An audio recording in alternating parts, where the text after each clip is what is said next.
কবজিতে অনেক জোর আছে, উনি নিজে নিজে নামাইবো। তো দুই বাও দুই দিকে জায়গায় দিয়ে আউটডোরটা নামাইতেছে আমার উস্তাদ।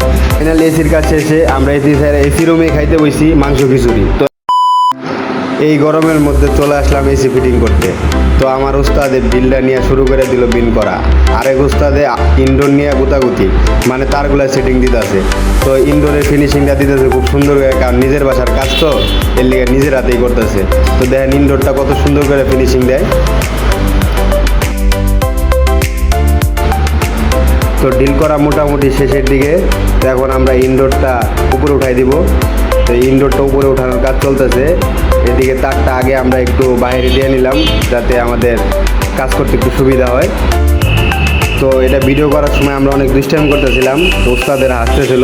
হাসতে হাসতে আমাদের কাজ প্রায় ইনডোরের শেষের দিকে। তো এখন ইনডোরটা সুন্দর মতন বেড প্লেটের ভিতরে বসায় দিলাম, দেখতেছে যে শক্ত হয়েছে কিনা। তো চলে আসলাম খোলা আকাশের নিচে ছাদের উপরে। আর ওই যে আউটডোর ফিটিংয়ের জন্য নেমে গেছে আমাদের উস্তাদ, অলরেডি ডিল করা শুরু হয়ে গেছে।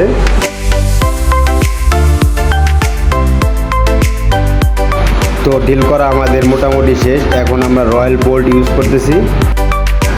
তো ফাইনালি আমরা অ্যাঙ্গেলটা সুন্দরভাবে বসিয়ে দিলাম। তো অ্যাঙ্গেলের কাজ শেষ। এখন আমরা আউটডোরটা অ্যাঙ্গেলের ভিতরে বসানোর জন্য ছাদে থেকে আউটডোরটা ছেড়ে দিব। আউটডোরটা নামানোর জন্য আমার উস্তাদে খুব সুন্দর করে রশি দিয়ে বাঁধতেছে, তারপরে এটা আমরা নামাবো। তো আউটডোরটা কীভাবে নামাইতে হয় বা কীভাবে বাঁধতে হয় একটু দেখেন।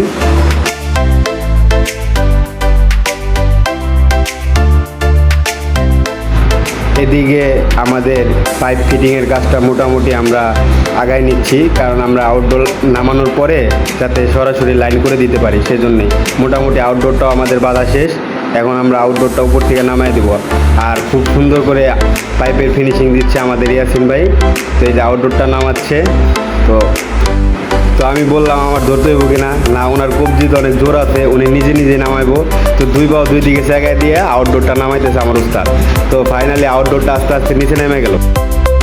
আউটডোর নামাইতেছিলাম আর দুষ্টাইম করতেছিলাম, যার বাসায় কাজে গেছি তারে দিয়ে আউটডোর নামাইতেছিলাম, আর আমি হইলো ক্যামেরাম্যান, ভিডিও করতেছিলাম। বুঝেন তাইলে আমরা কেমন হেল্পার। ফাইনালি আউটডোরের কাজ শেষ। এখন আমরা বেকমে দিছি। এটা কিছুক্ষণ বেকম করার পরে আমাদের মোটামুটি কাজ শেষ। এখন লাইন দিচ্ছে আমার ওস্তাদ। ফাইনালি এসির কাজ শেষে আমরা এসি রুমে খাইতে বসি মাংস খিচুড়ি। তো এমন ভাগ্য কার কার আছে কমেন্ট বক্সে জানাবেন।